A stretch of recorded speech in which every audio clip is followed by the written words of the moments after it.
지난주에 제가 복음과 관련하여서 아브라함 이야기는 다음에 나눈다 하였습니다. 그래서 오늘 아브라함 이야기를 할 것이에요.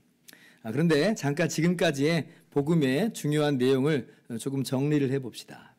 먼저 첫째로 죄인인 우리가 구원을 받게 된 것은 어떻게 구원받은 거예요? 다름 아니라 예수님의 의가 예수님을 믿는 우리에게 전가되었기에 그래서 우리가 의롭다함을 받아 구원받은 것이라 말씀을 드렸습니다.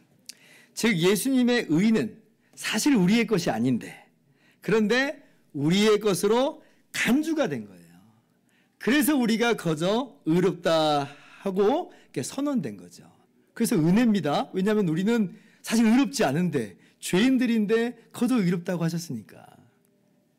둘째, 자 그런데 그 예수님의 의가 우리 가운데 전가됐다라고 하는 것이 말로만 그렇게 해줄게 라고 하는 그런 수준이 아니라 뭐라고 제가 말씀드렸냐면 예수님께서 실제 우리를 예수님의 몸으로 삼아주셨기 때문에 그러니까 우리가 예수님과 하나로 연합됐기 때문에 그래서 예수님의 의가 우리의 것으로 간주되는 것이다. 그렇게 말씀을 드렸습니다.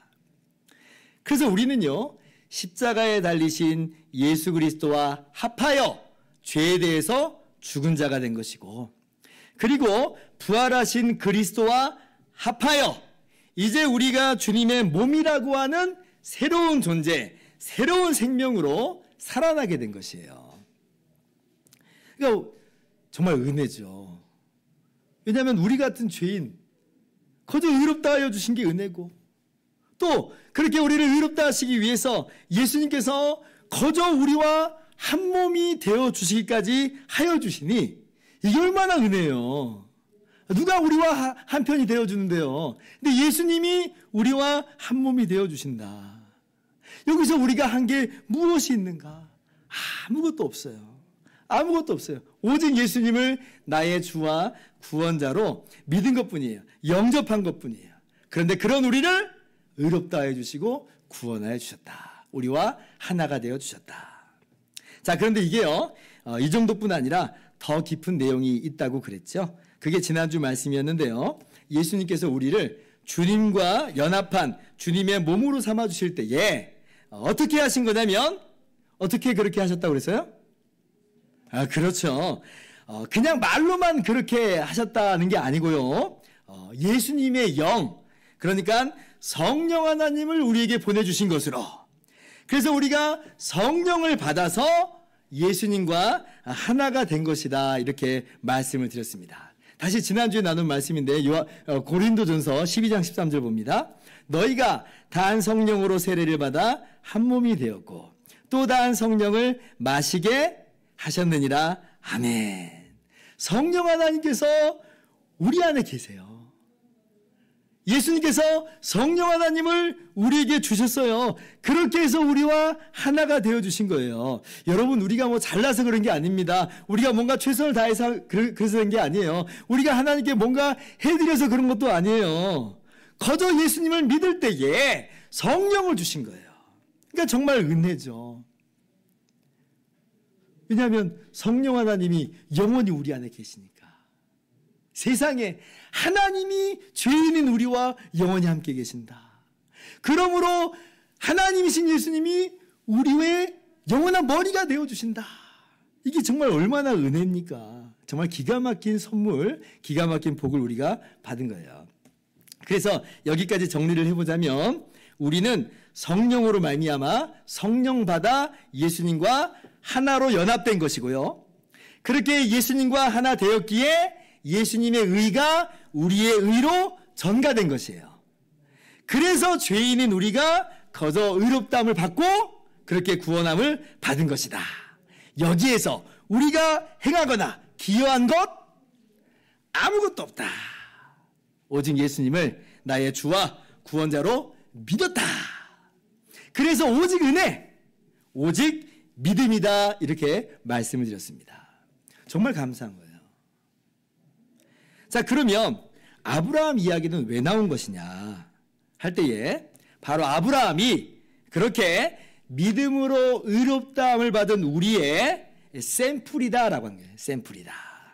자, 5절 이하를 봅시다. 너희에게 성령을 주시고 너희 가운데서 능력을 행하시는 이의 일이 율법의 행위에서냐 혹은 듣고 믿음에서냐. 6절 같이요.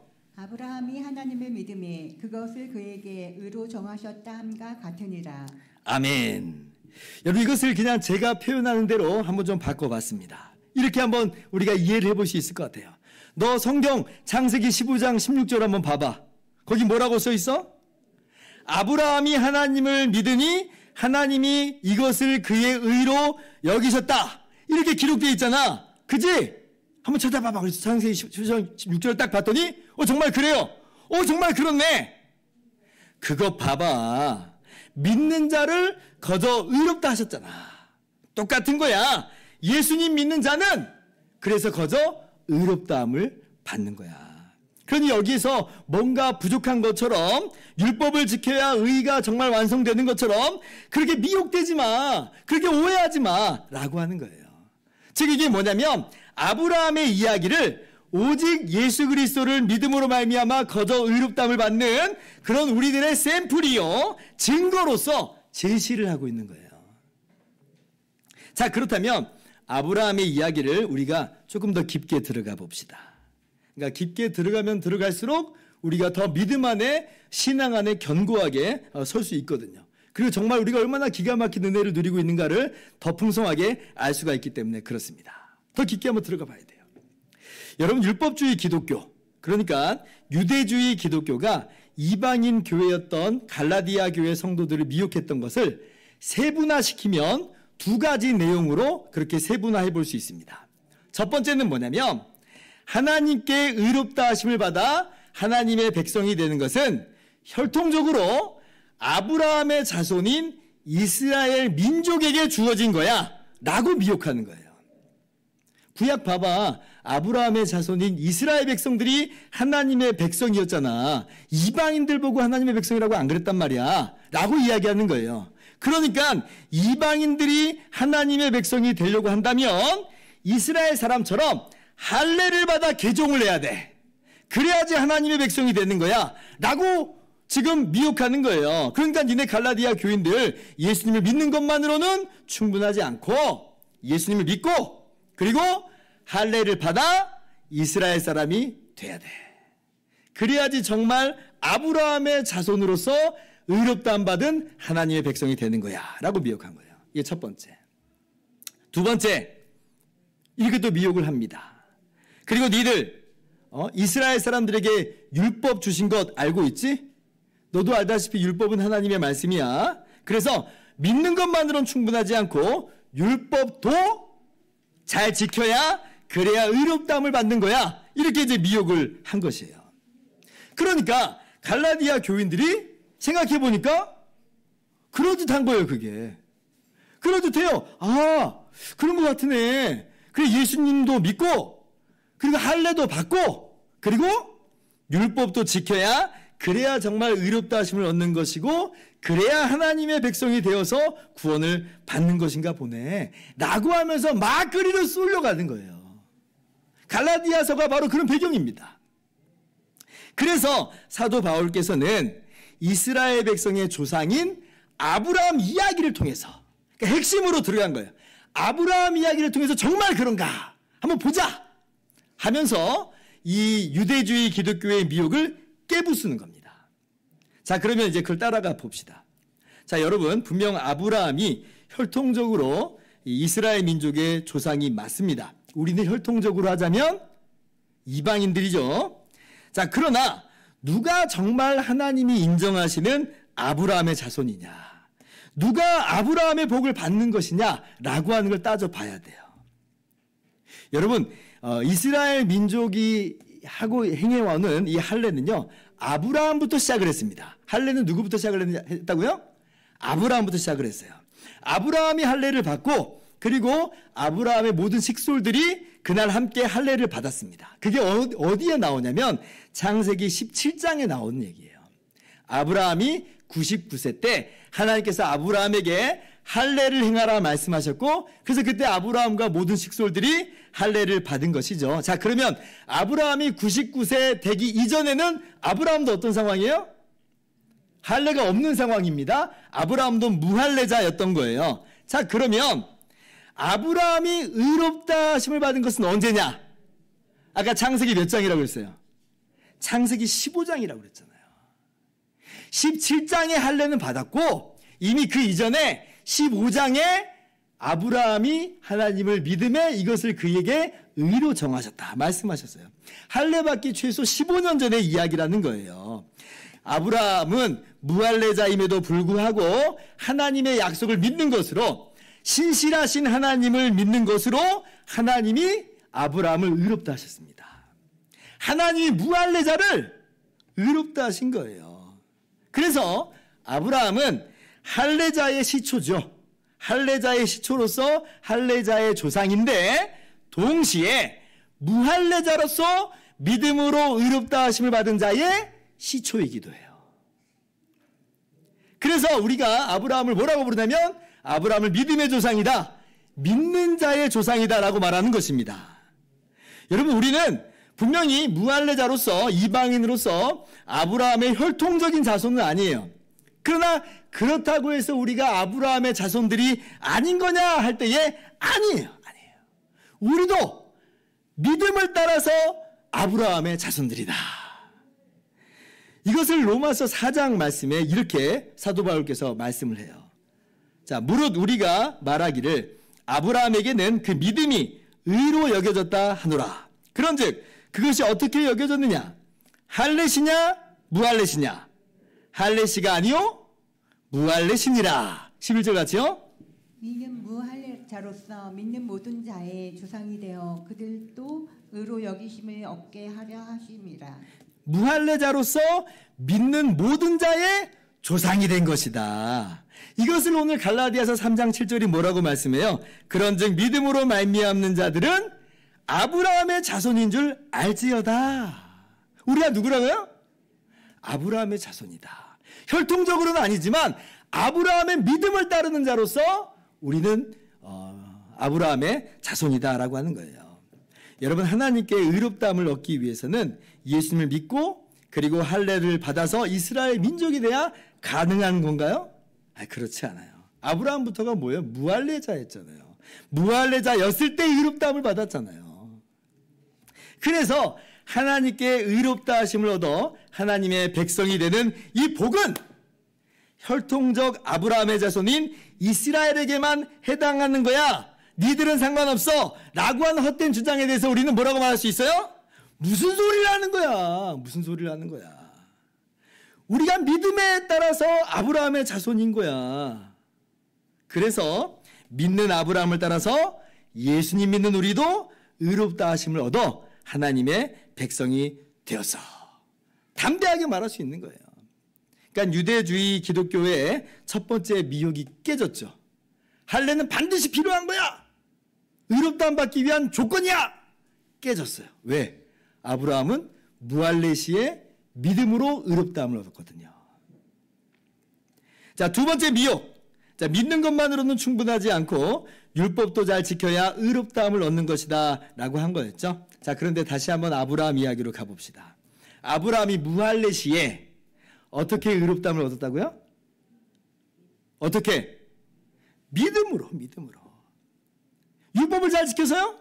아니요. 하나님을 믿음에 그것을 그에게 의로 정하셨다. 성경이 분명히 말씀하잖아요. 그래서 우리가 오히려 이렇게 이제 반문해 볼 수 있습니다. 니들은 이 말씀 어떻게 설명할래? 유대주의 기독교인들에게, 미혹하는 사람들에게 너네들은 이 말씀을 어떻게 설명할래? 아브라함이 율법을 지키거나 뭔가를 행해서 의롭다함 받은 게 아니잖아. 굉장히 강력한 카운터 펀치가 되는 거예요. 그러니까 유대주의, 율법주의 기독교는, 그러니까 헛된 다른 복음을 가르치는 사람들은 여기서 꿀먹은 벙어리가 되는 겁니다. 성경이 명백하게 기록이 되어 있으니까요. 여러분, 그래서 오늘 말씀을 우리 마음속에 깊이 간직할 필요가 있어요. 아브라함이 하나님을 믿음에 그것을 그에게 의로 정하셨다. 맞아. 믿음이면 충분한 거구나. 믿음이면 충분한 거구나. 예수님 믿는 것만으로 우리는 거저 의롭다함을 얻는 것이구나. 그렇게 확인하면서 우리는 어떠한 미혹에도 흔들리지 않는 것이에요. 그래서 사도 바울께서는요, 바로 우리 같은 이방인을 위해서 아브라함을 부르실 때에 무할레 시에서, 무할레 때에 부르셨다라고 말하는 거예요. 8절 말씀 보세요. 또 하나님이 이방을 믿음으로 말미암아 의로 정하실 것을 성경이 미리 알고 먼저 아브라함에게 복음을 전하되 모든 이방인이 너로 말미암아 복을 받으리라 하였느니라. 아브라함을 믿음으로 거저 의롭다 하심 받은 자들의 샘플로 전시하셨다는 거예요. 아브라함에게 복음을 전하셨다. 그게 뭐예요? 모든 이방인이 너로 말미암아 복을 받으리라.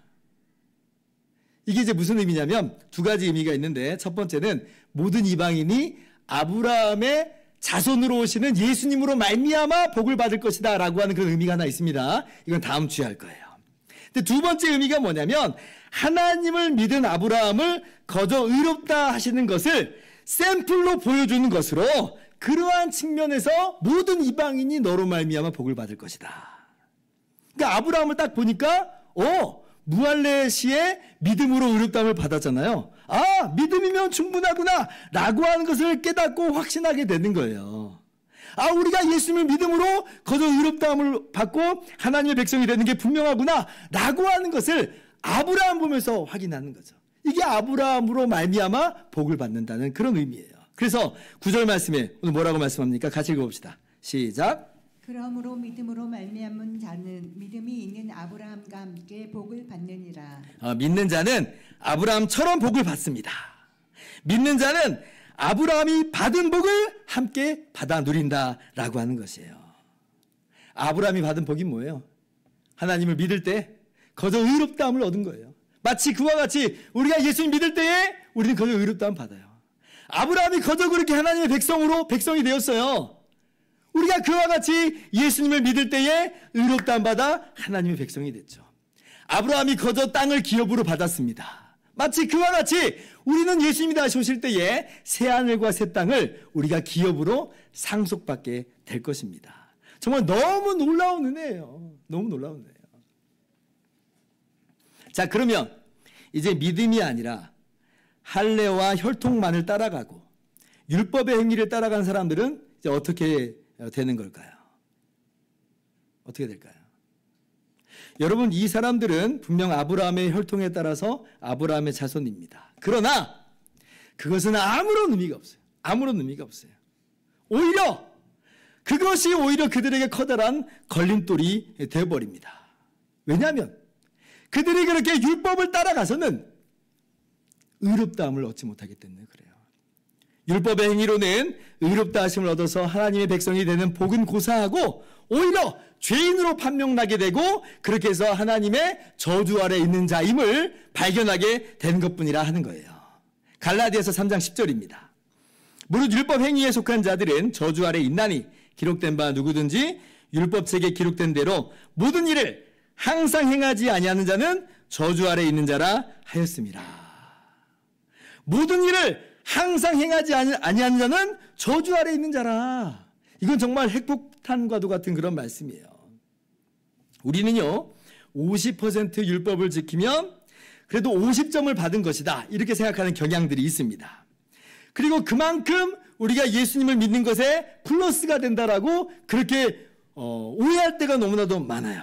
근데 뭐예요? 전혀 그렇지 않다는 거예요. 오히려 하나님 앞에서 의롭다 하심을 얻기 위해서 율법의 행위를 조금이라도 섞게 되면 전부 망쳐버린다는 거예요. 전부 망쳐버려요. 왜냐하면 율법이라고 하는 스위치를 딱 켜는 순간 율법은 무엇을 요구하냐면 모든 일을 항상 행했냐 이걸 요구해요. 하나님 말씀대로 모든 일을 항상 행했느냐. 이를테면 율법은 뭐 아니면 도입니다. 정말 율법대로 모든 일을 항상 행하여 의롭다함을 받든지 그럼 뭐예요?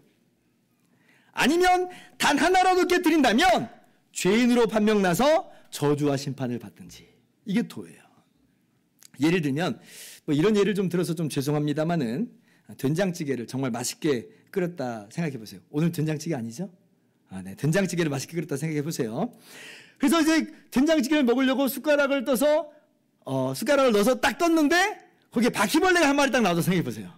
죄송해요. 네. 바퀴벌레 한 마리 딱 나왔으면 어때요? 그 먹을 수 있겠어요? 못 먹어요. 물론 이제 옛날 못 먹던 시절에 어르신들은 좀 덜어내고 막 드시기도 했습니다만은 요즘 사람들이라고 생각해 보세요. 절대로 못 먹어요. 만약에 배달 음식 시켰는데 그랬다고 한번 생각해 보세요. 딱 떴는데 바퀴벌레 나왔어. 그러면 막 헛구역질합니다. 내가 혹시 한 숟갈이라도 먹었다고 생각하면 막 머릿속에서 바퀴벌레가 돌아다니는 것 같아요. 그래서 막 우엑 하면서 헛구역질하고 막 환불해달라고 난리를 쳐요. 환불 정도예요? 손해배상해달라고 지금 난리를 칠 거예요. 바퀴벌레 한 마리만 들어도 그렇습니다. 마치 그런 거예요. 지극히 의로우신 하나님 앞에서 우리의 죄악은 단 하나도 하나님이 참으실 수가 없어요. 마치 눈에 티끌이 들어가면 우리가 참을 수 없는 것처럼 하나님은 우리의 죄악에 대해서 견디실 수 없다. 하나님께는 뭐 된장찌개에 바퀴벌레 한 마리 들어간 수준이 아니라 똥 한 스푼을 넣는 그 이상의 하나님은 참으실 수 없는 그런 우리들의 모습이라고 하는 거예요. 그러니 율법의 행위라고 하는 것을 완전하지 않는다면 조금이라도 섞는다는 것은 그건 더 망하는 거예요. 왜냐하면 율법은 모든 것을 항상 행할 것을 요구하기 때문에 그렇습니다. 여러분 구약 성경을 보면 참 흥미롭다, 신기하다 싶은 게 있어요. 특별히 왕국 시대를 보면 정말 너무나 놀랍다라고 하는 그런 내용이 들어있는데 그 중에 하나가 뭐냐면 정말 착한 일을 많이 하는 선한 왕이라 할지라도 단 한 번 잘못을 하면 하나님께서는 가차없이 심판을 명하시고 책망하고 벌 주시는 그런 일들을 우리가 만나게 됩니다. 예외가 없습니다. 남유다에 이 선한 왕이라고 하는 사람이 소위 4명이 있습니다. 아사, 여호사밧, 히스기야, 요시야, 이것이 남유다의 4대 선왕이에요. 정말 훌륭한 왕들입니다. 다른 왕들하고 비교할 바가 못 돼요. 자, 그런데 아사 왕이 북이스라엘 왕국이 위협을 할 때에 하나님을 의지하지 않고 아람 나라를 의지해서 조약을 맺어서 그 위기를 벗어났습니다. 우리가 생각할 땐 아니 그럴 수 있잖아요. 그죠? 그런데 하나님께서는 하나님을 의지하지 않았다는 것으로 말미암아 아사를 책망하시고 벌 주세요. 너무 놀라워요. 여호사밧 북이스라엘의 아합 왕과 결혼 동맹을 맺었습니다. 근데 그것 때문에 엄청 책망을 받고 유다 나라가 엄청난 후폭풍에 시달립니다. 아니 우리가 볼 땐 그게 뭐라고? 히스기야 왕 정말 훌륭한 왕이죠. 그런데 바벨론의 사신들이 왔을 때 교만해가지고 나라의 이 왕궁의 모든 보배로운 걸 다 보여줬다는 그 하나로 하나님께서는 히스기야를 책망하세요. 요시야 전무후무하게 선한 왕이라고 일컬어집니다. 근데 너무 기가 막힌 건 뭐냐면 하나님의 뜻을 잘 모르고 애굽 왕의 군대를 가로막았다는 그거 하나로 요시야는 전사당합니다. 아니 그동안 쌓아놓던 엄청난 선한 일들이 있음에도 불구하고 그 단 하나의 죄악으로 말미암아 하나님께 책망을 받고 심판받기까지 하는 그런 역사들을 우리는 성경에서 보게 되는 거예요. 아니 세상에 이게 어떻게 그렇게 된 것인가 라고 할 때에 여러분 이게 율법의 한 단면이에요. 모든 일을 항상 행하지 않는다면 다를 바 없다는 겁니다. 그것을 이 유다 왕들의 일련의 모습 속에서 보여주시고자 하는 거예요. 단 하나만이라 할지라도 정말 의로우신 하나님 앞에서는 그 누구도 설 수가 없다라고 하는 거죠. 여러분 구약 역사가 그것을 보여주는데 누가 여기서 아니라고 부인할 수가 있겠어요? 여러분 율법을 지키는 것으로는 답이 안 나온다는 걸 알아야 돼요. 하나님께서 그걸 보여주고 계세요. 율법으로는 답이 안 나옵니다. 그건 해결할 수가 없어요. 근데도 불구하고 내가 혹시 율법을 지키는 것으로 혹시 더 의롭다함을 얻을지 몰라? 천만의 말씀이라는 거예요. 이 세상 그 누구도 감히 의로우신 하나님 앞에 율법을 행하는 것으로 의롭다함을 얻지 못한다. 꼭 기억하시기 바랍니다. 여러분 우리도 마찬가지예요. 우리가 율법으로 의롭다함을 얻으려고 하지는 않겠지만 그러나 우리도 어때요? 우리 역시도 율법 앞에 비춰본다면 우리도 마찬가지로 율법대로 살지 못하는 율법의 저주와 심판 아래 놓인 죄인들이죠. 자, 그러면 우리는 어떻게 예수님 믿는 것으로 그렇게 의롭다함을 얻는 거냐? 우리는 어떻게 저주받는 게 아니라 하나님께로부터 복받은 것이냐? 어떻게 그렇게 말할 수 있느냐? 라고 말할 때 우리가 저주 받아야 됐죠? 근데 누가 대신 저주를 받아주셔서 그래요? 그렇지, 예수님이 대신 받으신 거예요. 그래서 우리는 저주가 아니라 복을 받아 누리는 거예요. 자, 13절 말씀입니다. 같이 한번 읽어봅시다. 시작. 그리스도께서 우리를 위하여 저주를 받은 바 되사 율법의 저주에서 우리를 속량하셨으니 기록된 바 나무에 달린 자마다 저주 아래에 있는 자라 하였음이라. 아멘. 그리스도께서 우리를 위하여 저주를 받으셨다. 여러분, 이 말씀이요, 나무에 달렸기 때문에 저주를 받았다라고 하는 말씀이 아닙니다. 이게 무슨 의미냐면 나무에 달려 죽은 것은 이 사람이 하나님께로부터 저주받은 사람이라고 하는 것을 표시하는 거예요. 표시하는 거예요. 그래서 나무에 달린 사람들을 보면 이 사람은 하나님께 저주받은 사람이구나 라고 아는 겁니다. 그런데 예수님이 하필 어디에 돌아가셨냐면 십자가라고 하는 나무형 틀에 달려 죽으셨어요. 다른 처형 방법이 정말 많은데 하필 나무예요. 정말 너무 기가 막히죠. 이게 무슨 이야기예요? 예수님은 하나님께로부터 저주를 받았다는 거예요. 아니 근데 예수님은 아무런 죄도 없는 분인데, 예수님은 율법을 따라서 아무런 흠이 없는 완전하신 분인데, 근데 왜 하나님께로부터 저주를 받아요? 하나님이 실수하신 거예요? 아니에요. 왜 예수님이 저주를 받았냐면 예수님이 죄가 있어서가 아니라 바로 누구를 위해서? 우리를 위해서 대신 저주를 받으신 것이다. 우리의 모든 죄와 모든 저주를 짊어지고 나무에 달려, 십자가에 달려 죽으셨다는 거죠.